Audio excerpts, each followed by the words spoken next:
사도행전 13장 21절에서 22절을 읽겠습니다. 그 뒤에 그들이 왕을 요구하기에 하나님께서는 베냐민 디파 사람 기스의 아들 사울을 그들에게 왕으로 주셔서 40년 동안 그를 왕으로 섬기게 하셨습니다. 그 다음에 하나님께서는 사울을 물리치시고서 다윗을 그들의 왕으로 세우시고 증언하여 말씀하시기를 내가 이새의 아들 다윗을 찾아냈으니 그는 내 마음에 드는 사람이다. 그가 내 뜻을 다 행할 것이다 하셨습니다.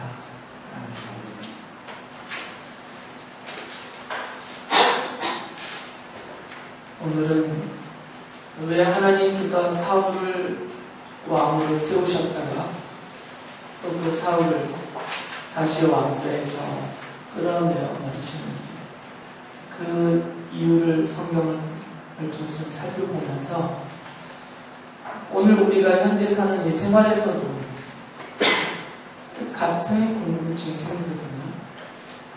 하나님께서 왜 이렇게 하실까? 또는 하나님께서 어떻게 하시려고 하시는가?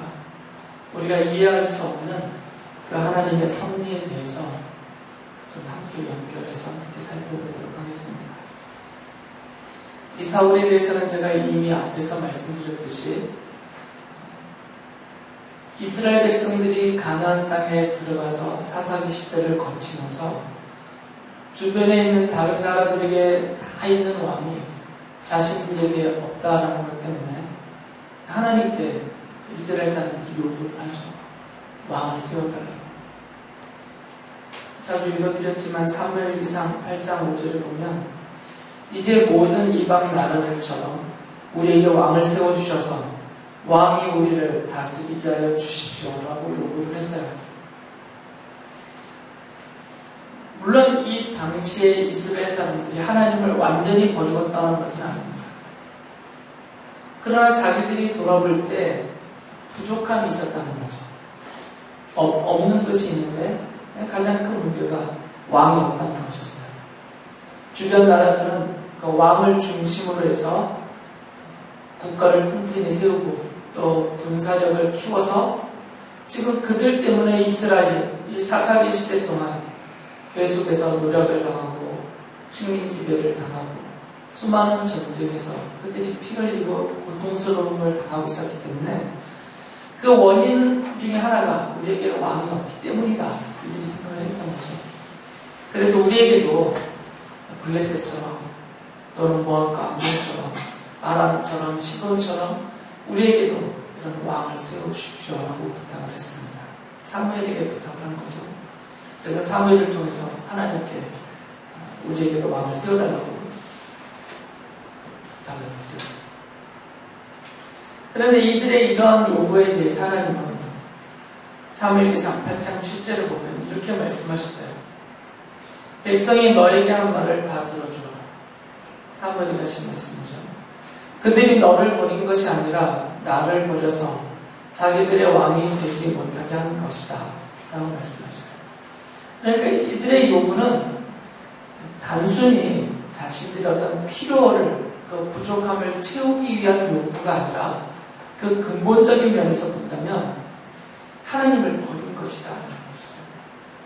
하나님을 버려서 하나님이 그들의 왕으로서 그들을 다스리고 그들을 이끌어가는 것을 그들이 거절했다라고 하나님이 보신 것이에요.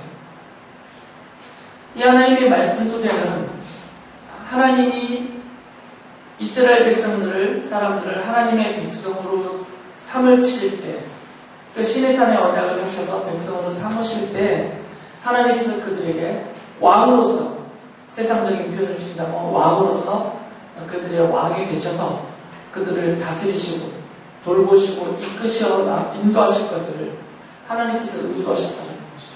그 신의 산 언약 안에 이것이 담아져 있었는데 이 백성들이 그 하나님의 왕권을 거부하고 인간 주변 나라에 있는 것처럼 인간으로서 눈에 보이는 그 왕을 세우고 그 왕권에 그들이 순종하고 또 그 왕권을 받들고 따르기로 이들에게 이런 요구를 했기 때문에 결국 하나님을 버렸다라고 하나님이 여기신 거죠. 그래서 하나님께서 사무엘을 시켜서 그들에게 왕을 세워주셨습니다.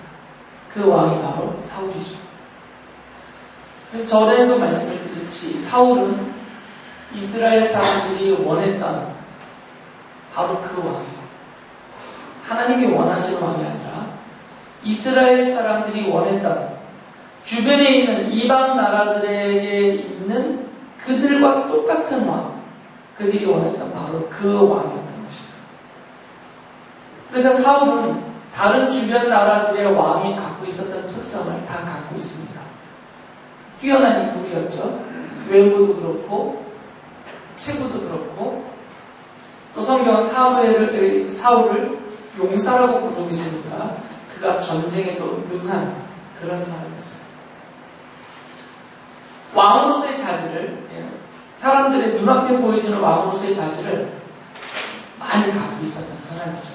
그래서 이 사울이 왕이 오를 때 이스라엘 사람들이 환호를 하고 사울을 왕으로 떠받듭니다.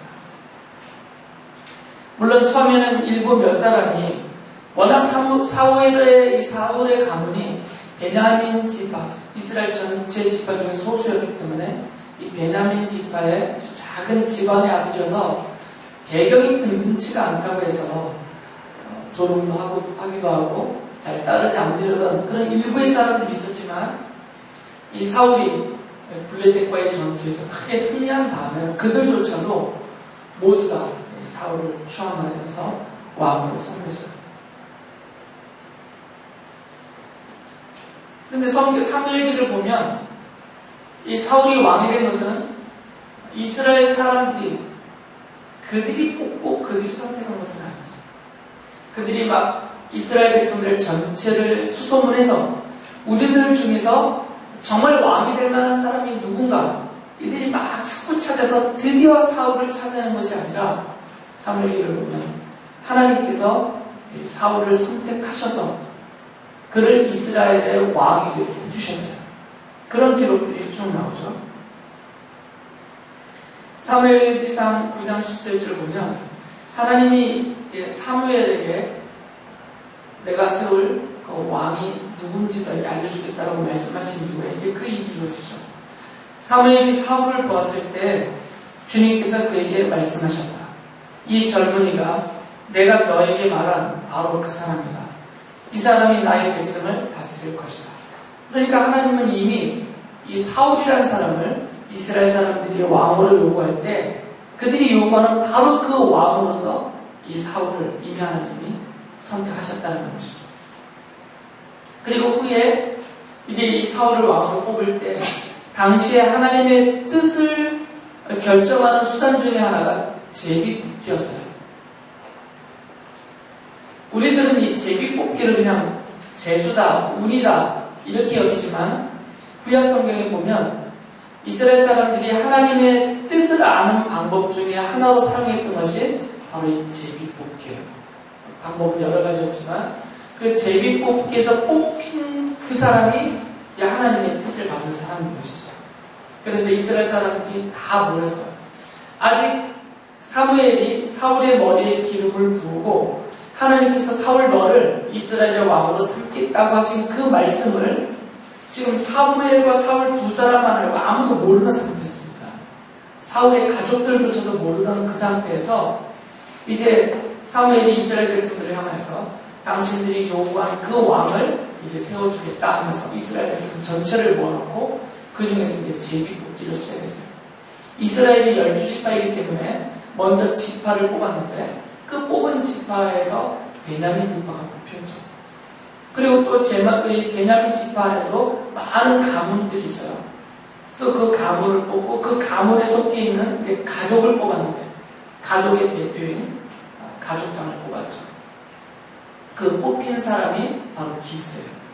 그리고 기스 아래에 또 여러 아들들이 있으니까 그 아들 중에서 또 제비를 뽑았더니 사울이 뽑힌 거죠. 그래서 이 제비 뽑기라는 방법을 통해서 당시에 이스라엘 백성들이 아무리 못돼도 남자들 장정의 수가 출애굽하여서 가나안에 들어갈 때 60만 명이 넘었으니까 그들이 가나안에 정착하며 살면서 훨씬 더 번성하였을 테니까 그 많은 남자들 중에서 사울 한 명이 뽑힌 거죠. 최소로 쳐도 100만 명 정도는 됐을 것이라고 생각하죠. 여러분 한 260몇 년이 지났으니까 가나안에 들어가서 정착한 다음에 아무리 적게 잡아도 100만 명의 남자들 중에서 사울이 뽑힌 거죠. 대단한 확률이죠. 전체적인 숫자는 정확히 모르겠어요, 저도. 그러나 어쨌든 제비뽑기를 통해서 사울이 왕이 됐습니다. 그러니까 이스라엘 사람들은 이 사울을 하나님이 세우신 왕이다라고 인정을 했어요. 그 제비뽑기가 하나님의 뜻을 찾는 방법이었으니까. 그래서 하나님이 이제 이 사울이 이스라엘 사람들의 왕이 되게 하셔서 그가 정말 왕다워지게 만들어 주셨어요. 사무엘기상 10장 10절을 보면 하나님이 그에게 새 마음을 주셨다라는 말씀입니다. 본래 있던 마음을 버리고 새로운 마음을 주셨어요. 이 새로운 마음은 이제 왕으로서 나아가게 하는 마음이겠죠. 그리고 사무엘기상 10장 10절 또 11장 6절 이런 구절들을 보면 하나님의 영이 사울이 하나님의 택하신 왕으로서 택함을 받았을 때 하나님의 영이 이 사울에게 세차게 그러니까 크게 임하였다라는 표현이 나와요. 그러니까 하나님이 사울의 마음을 바꾸시고 또 하나님의 영이 사울에게 임하였던 것이죠. 그리고 사무엘기상 10장 26절을 보면 사울이 이스라엘 제비뽑기로 왕이 된 다음에 하나님께서 이 사울에게 용사들을 붙여주세요. 그런데 이 용사들을 붙이실 때 보면 그들에 대해서 뭐라고 앞에 설명해냈냐면 그러니까 사울을 따르는 용사들을 이렇게 수식을 했죠. 하나님으로부터 하나님에 의해서 감동하심을 받은 자들이다. 그러니까 이 용사들이 싸움 잘하는 용사들이 사울이 왕이 됐으니까 무조건 따르는 것이 아니라 이들이 반대할 수도 있잖아요. 그런데 하나님이 그들의 마음까지 바꾸셔서 이 용사들의 마음까지 바꾸셔서 사울을 따르면서 사울과 함께 나라를 세우도록 하나님이 만들어 주신 거죠. 그리고 실제로 사울이 이 용사들과 함께 전쟁터에 나가서 싸움을 할 때마다 하나님이 계속해서 승리하게 해주셨죠. 그래서 그 전쟁에서 승리한 그 결과들을 사무엘기상 14장 47절 48절이 이렇게 길게 설명을 했어요. 사울은 이스라엘을 다스릴 왕권을 얻은 다음부터 사방에 있는 원수들과 전쟁을 하였다. 그는 모압과 암몬 자손과 에돔과 소바 왕들과 블레셋 사람들과 맞서 싸웠는데 어느 쪽으로 가서 싸우든지 늘 이겼다. 그는 아말렉까지 쳐서 요명을 떨쳤다.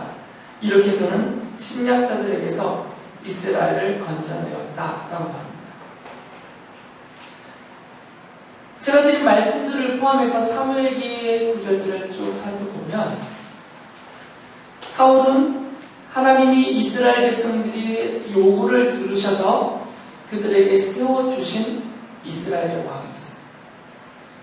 그가 왕이 되게 하셨고 또 왕으로서 왕권을 행사할 수 있게 하셨고 그가 왕으로서 그 백성들을 위해서 40년 동안 전쟁터에서 승리하게 하시고 백성들을 지키게 하시고 이스라엘을 튼튼하게 세우게 하셨다는 것입니다.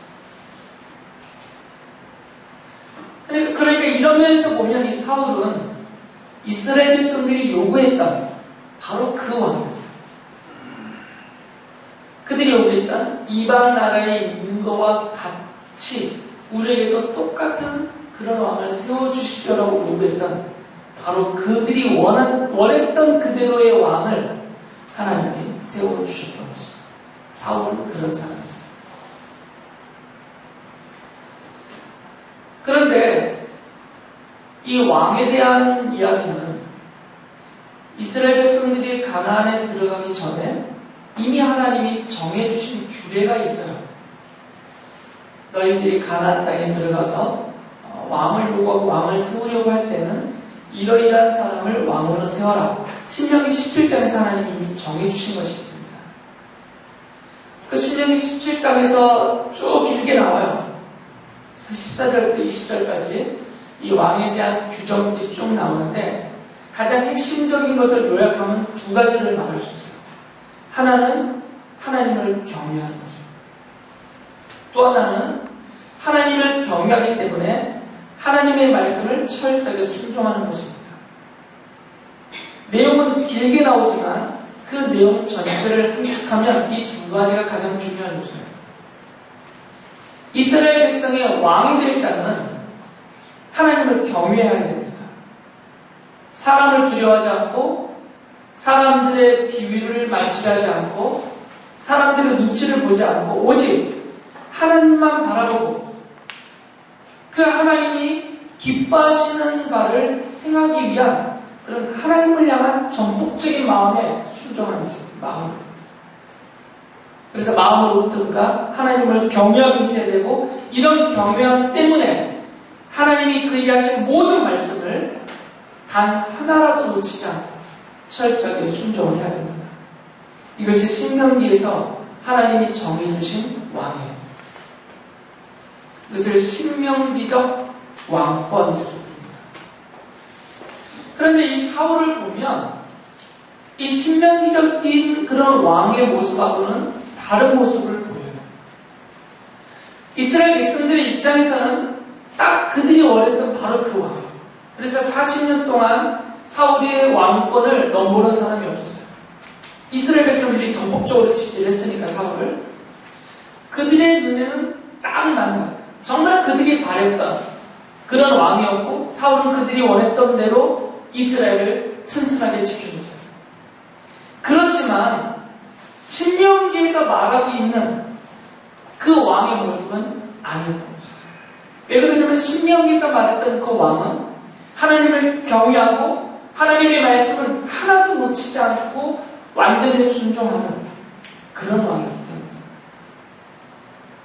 그런데 사무엘기를 읽어보면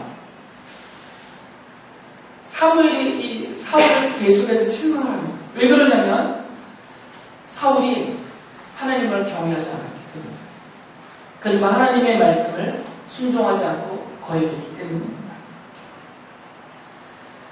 사무엘기상 13장 13절에서 사무엘이 사울을 이렇게 책망합니다.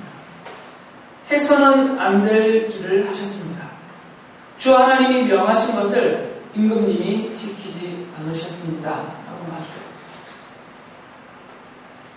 사울이 하나님의 말씀을 버렸다는 거죠. 사무엘기상 16장 1절에 보면 또 이렇게 말씀해요. 임금님께서 주님의 말씀을 버리셨기 때문에 주님의 말씀을 버리셨다라고 하는 거죠. 그러니까 지금 이 사울은 신명기적인 왕의 그 규례를 무시하고 하나님을 경외하지 않았으면서 또 하나님의 말씀을 따르지 않았습니다. 하나님이 정해주신 이 제사의 법을 그는 함부로 어겨서 자기가 번제를 드려버렸어요. 제사장이 아니었어도. 또 아말렉을 치라하실 때는 모든 것을 진멸하여 단 하나도 노력하지 말라고 했는데 그는 이 아말렉과의 전쟁에서 하나님이 승리해 주셨을 때 많은 전리품을 보내줍니다. 아말렉의 왕도 사로잡아요. 다 죽이라고 하셨는데 하나님의 말씀을 거역하는 거죠. 우습게 하는 거죠. 하나님을 경외하지 않기 때문에. 그것에 대해서 역대기상에서는 이렇게 평가를 해요. 역대기상 10장 13절을 보면 사울이 주님을 배신하였기 때문에 이렇게 죽었다라고 말합니다. 후에 사울이 요나단과 함께 이 블레셋과의 전쟁에서 마지막 전쟁에서 패해서 죽임을 당하거든요. 이 사울의 죽음에 대해서 그 원인을 그가 주님을 배반했기 때문이다. 배신하였기 때문이다라고 말해요. 그는 주님의 말씀을 지키지 않았고 오히려 점쟁이와 상의하며 점쟁이의 지도를 받았다라고 말해요.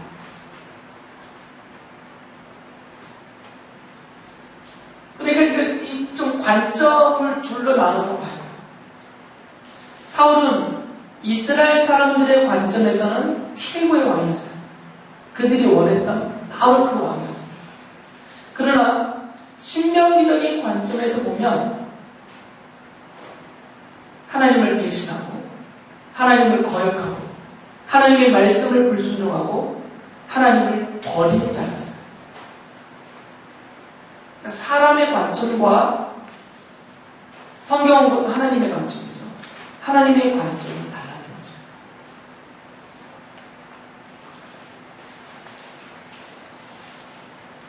그러면 여기서 우리가 질문이 생깁니다.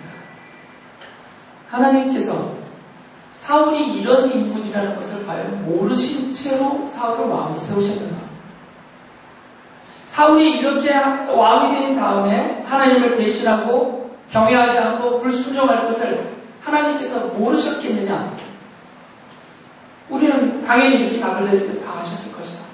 당연히 아시죠. 이 온 우주를 창조하시고 사울을 창조하신 분이니까.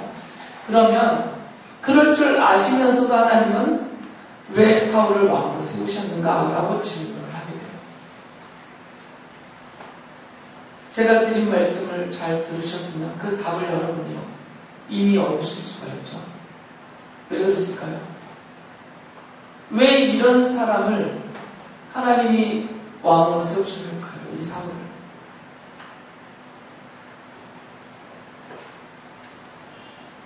사람들의 관점에서 어떻다고요? 딱 맞는 왕이에요. 사람들의 관점에서는 딱 맞는 왕이에요. 이스라엘 사람들이 원했던 딱 맞는 그런 사람이었어요. 딱 맞는 사람. 그들이 원했으니까 그들이 원하는 걸 주신 것이에요. 이방 나라에 있는 왕들과 같은 왕을 달라고 했기 때문에 그 왕들과 똑같은 왕을 주신 것이에요. 그래서 이방 나라의 왕들이 보였던 그 왕권을 사울이 똑같이 내서요. 이방 나라의 왕들이 나라를 지키고 백성들을 돌봤던 것처럼 사울이 똑같이 했어요. 그러니까 그들이 원했던 그만큼을 주신 거죠. 그러면 신명기 17장에서는 하나님이 세울 왕은 신명기적 왕은 따로 있는데 이 신명기적인 왕을 하나님이 세우시지 않고 사람들이 원하는 왕을 세우셨다는 얘기는 이 신명기적인 왕에 대해서는 하나님이 다른 계획이 있으셨다는 거죠. 다른 계획이. 이스라엘 사람들이 원했던 왕은 그들이 원하는 대로 주시고 하나님이 원하시는, 하나님이 계획하신, 하나님이 뜻으로 정하신 그런 신명기적인 왕은 하나님이 사울을 왕으로 세워주시면서 동시에 그런 왕을 하나님이 따로 선택하고 따로 세워 가신다는 것이죠. 그 사람이 누구겠어요? 이미 다 아시죠? 바로 그 사람이 다윗이에요.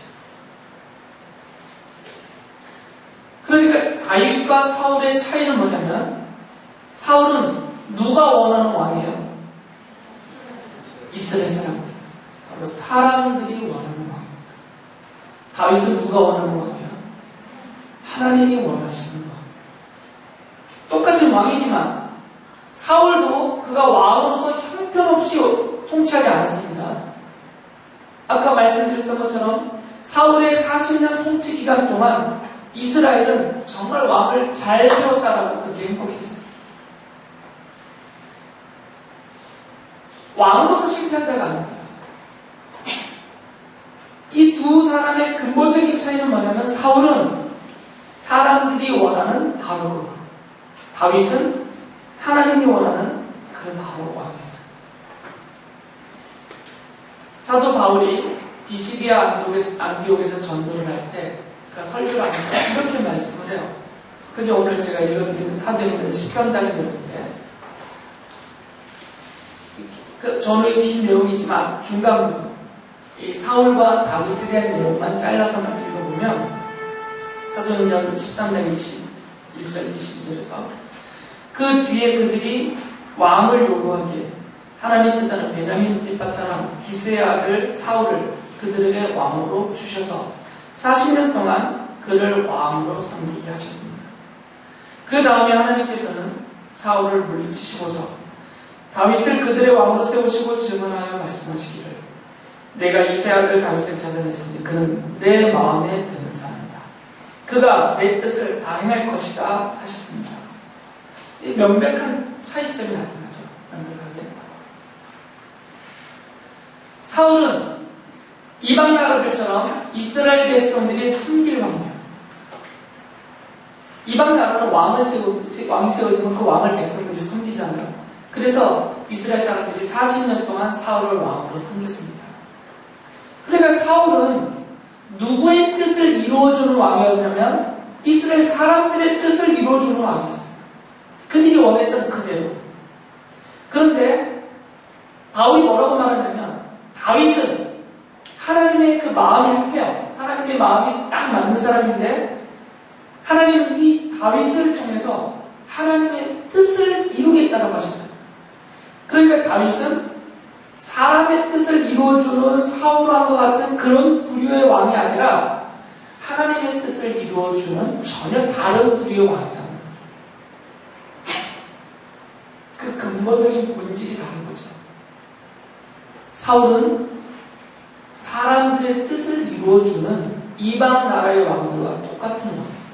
그러나 다윗은 같은 왕권을 행사하였지만 외적으로는 다른 나라의 왕들처럼 대단한 왕권을 행사했지만 그러나 하나님의 평가는 이 다윗은 이스라엘 사람들, 이 사람들의 뜻을 만족시켜주고 그들의 뜻을 이루어주는 왕이 아니라 나의 뜻, 하나님의 뜻을 이루어주는, 하나님의 뜻을 받들어서 이루는 그런 왕이었다는 거죠. 그렇기 때문에 이 사울은 40년 동안 그가 이스라엘을 다스리고 또 다윗과 연관된 많은 기록이 사무엘기에 나오지만 하나님의 계시, 하나님의 뜻과는 별로 연관성이 없어. 그냥 세상에 있는 일반적인 왕들 중에 한 명으로 그렇게 살아갑니다. 예수 그리스도에 대한 전혀 계시가 없어요. 사울을 놓고서는 연관이 안 됩니다. 어떤 것도. 그러나 다윗은 달라요. 다윗은 그가 물론 위대한 용사여 왕으로서 이스라엘을 통치했지만 그것도 하나님께서 다르게 만들어주신 것이죠. 그러나 성경은 다윗을 그런 것 갖고 평가하지 않습니다. 다윗은 하나님의 뜻을 순종하여 이룬 자다라고 말씀하고 있습니다. 하나님의 뜻을 이룬 자다. 그럼 그 하나님의 뜻이 뭐겠어요? 다윗이 이룬, 다윗을 통해서 하나님이 이루신 그 하나님의 뜻이 무엇이겠어요? 이스라엘 나라를 세우는 것인가요? 이스라엘 나라가 주변의 나라들을 다 정복하고 부강해지는 것, 그거겠어요? 그건 세상 나라의 역사이죠. 하나님이 다윗을 통해서 이루고 싶으셨던 그 뜻이 뭐겠어요? 바로 다윗의 후손으로 오실 예수 그리스도에 대한 바로 언약이었습니다. 하나님이 다윗을 택하여 세우셔서 그를 통해서 이루시고자 하셨던 것은 뭐냐면 그 당시에는 명백하게 밝혀지지 않았지만 후에 이스라엘의 역사가 진행됨과 동시에 하나님의 구속의 역사가 진행된 후에 그 실제로서 오신 그리스도가 나타나셨을 때 그것이 명백하게 드러났죠. 바로 다윗의 후손으로서 오실 그리스도에 대한 계시였던 거죠.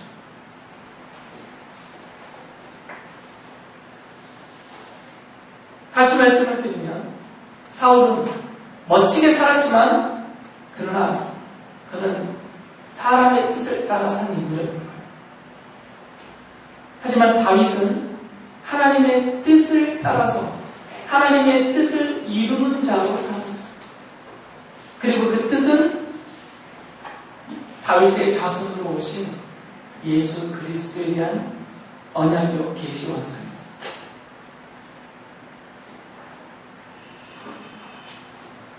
이 사울과 다윗의 이야기를 보면서 우리는 이런 생각이 듭니다. 사울의 경우를 보니까 하나님은 사람들이 원하는 것을 주시는구나 알 수가 있어요. 이스라엘 사람들이 왕을 원했으니까 그들이 원하는 왕을 주셨어요. 마찬가지입니다. 하나님은 여러분이 원하시는 것을 주세요. 물론 100%는 아니겠지만 여러분이 건강을 원하시면 건강을 주세요. 돈을 원하시면 돈을 주십니다. 지위와 명예를 원하면 그것도 주세요. 사람들이 원하는 것 하나님이 차지하고 누리도록 허락하시고 다 주세요. 그래서 이 세상에 사는 모든 사람들이 자기가 원하는 것을, 물론 부족함이 여전히 많지만 나름대로 다 차지하면서 누리면서 삽니다. 물론 그들은 하나님을 인정 안 하기 때문에 자기 힘으로 그렇게 차지하고 누리고 산다라고 생각을 하죠. 그러나 창세기 1장 1절을 읽는 우리는 그것이 다 하나님이 허락하신 것이고 차지하고 누리고 살도록 주신 것이다라고 우리는 고백합니다. 하나님이 안 주시면 못 가져요. 하나님이 주시지 않으면 누리지 못합니다. 사람들이 원하는 그대로, 그래서 나라를 세우고 싶어하면 세우라고 하고, 기업을 세우고 싶어하면 기업을 세우게 하시고, 가정을 세우고 싶어하면 가정을 세우도록 하시고, 자기의 삶을 나름대로 원하는 대로 세워나가고 싶어하면 그렇게 하세요. 허락하신다는 거죠. 어떤 경우에는 주시기까지도 하세요. 그런 것들을 직접 개입하셔서. 그런데 그런 것들은 하나님의 나라와 관계가 없습니다. 예수 그리스도와 관계가 없는 것들이에요. 그냥 믿음 없는 사람들도 그렇게 누리며 사는 거예요. 똑같은 것이죠. 그냥 살라고 주시는 것들이에요. 살라고 주시는 것들이에요. 그냥 성경과 관계없고 이 진리와 생명과 관계없고 하나님의 나라와 관계없고 저 천국과 관계가 없는 것들이에요. 이스라엘 사람들이 그들이 왕으로 40년을 섬겼던 그 사울이 그리스도와 전혀 관계 없었던 것처럼 사울의 40년 통치 동안 이스라엘 사람들이 평안하게 살았던 것이 그 삶은 좋았지만 하나님의 언약과 계시와 하나님의 나라와 그리스도와 아무 상관없었던 것처럼 오늘날 사람들이 그렇게 허락하신 안에서 먹고 놀고 자고 하고 싶은 거 하면서 그렇게 주어진 인생을 살아가는 거죠.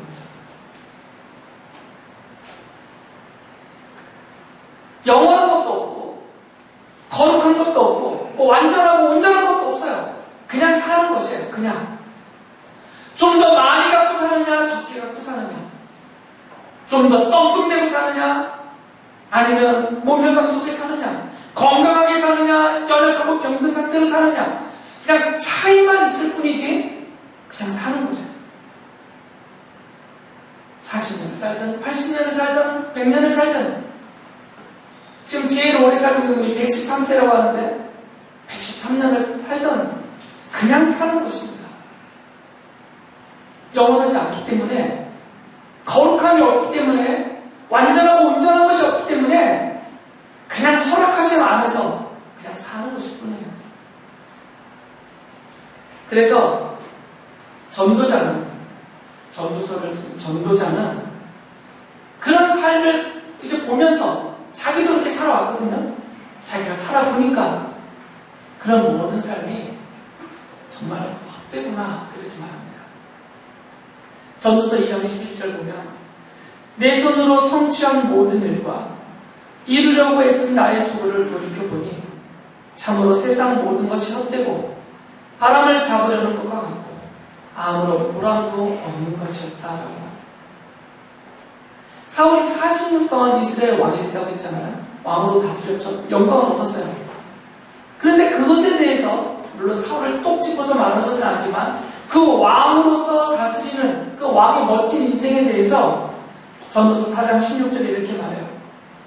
한 왕이 다스리는 백성의 수가 셀 수 없이 많다여도 그가 물러나면 어느 누구도 그의 업적을 찬양하지 않으며 왕으로서 통치하는 것도 헛되며 바람을 잡으려는 것과 다를 바 없다.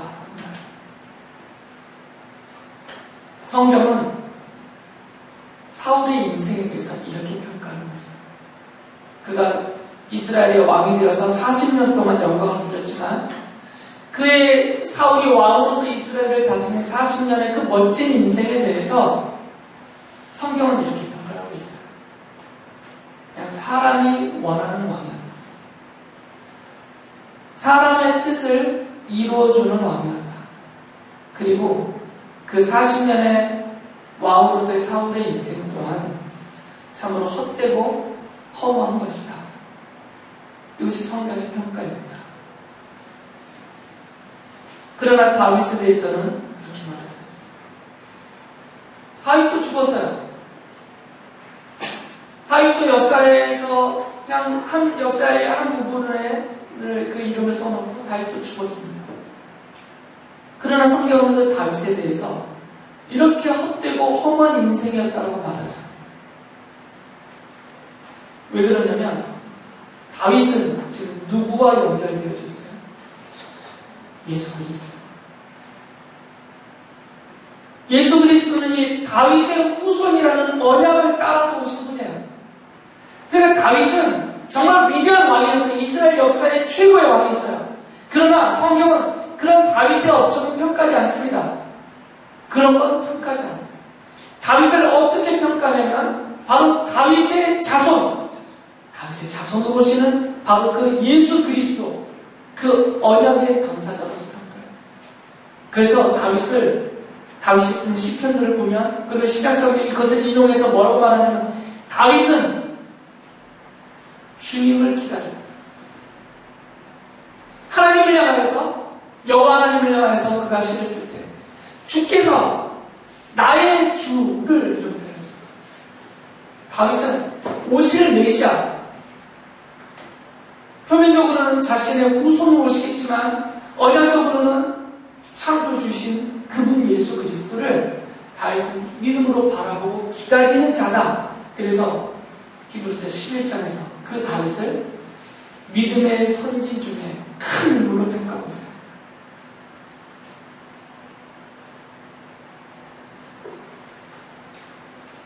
우리가 이 땅에서 얼마를 더 살지는 모르겠지만 우리가 사는 우리의 인생이 마지막 죽음 앞에서 어떻게 평가될까요? 헛되고 험하게 살았다.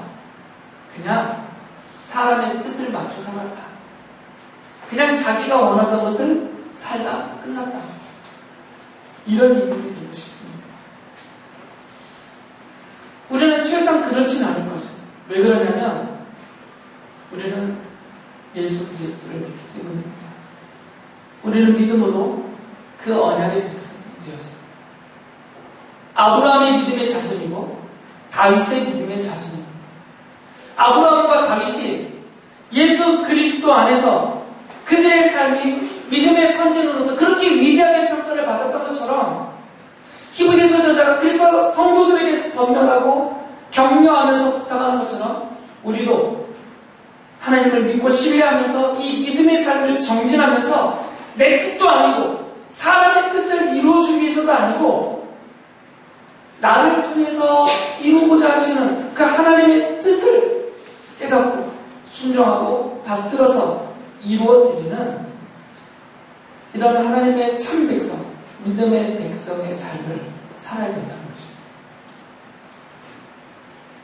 하나님께서 그렇게 하실 것입니다. 하나님을 신뢰하시고 여러분의 삶이 좀 궁핍해도 괜찮은 거지. 그래서 몸이 좀 병들어도 그래도 괜찮은 것입니다.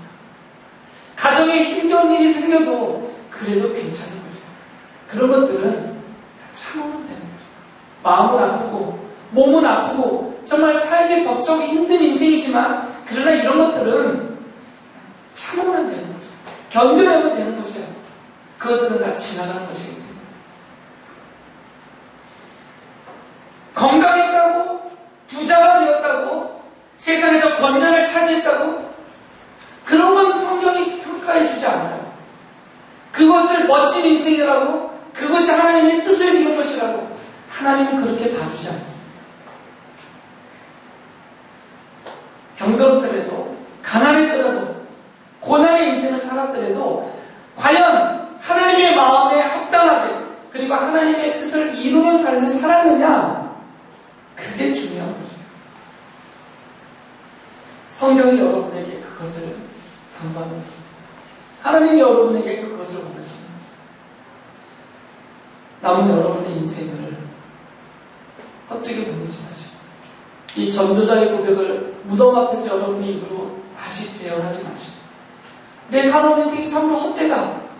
내가 여지껏 이렇게 돈 벌려고 수고하고 애쓴 것이 무슨 의미가 있느냐? 내가 몸 관리해서 몸짱이 되고 얼짱이 되고 이런 것들이 무슨 소용이 있느냐? 죽음 앞에서 그 무덤 속에서 그것이 무슨 의미가 있겠어요? 그때 험한 자신의 인생을 통탄해하지 마시고 비록 내가 세상살이에는 이렇게 힘겨웠지만 그래도 내가 하나님의 은혜로 믿음 안에서 내가 이렇게 주님의 뜻을 받으면서 이렇게 내가 정말 살았구나. 이렇게 살게 하신 하나님 감사합니다. 감격하면서 주님의 영광의 나라에 승리하며 들어가는 여러분들의 삶이 되시기를 바랍니다.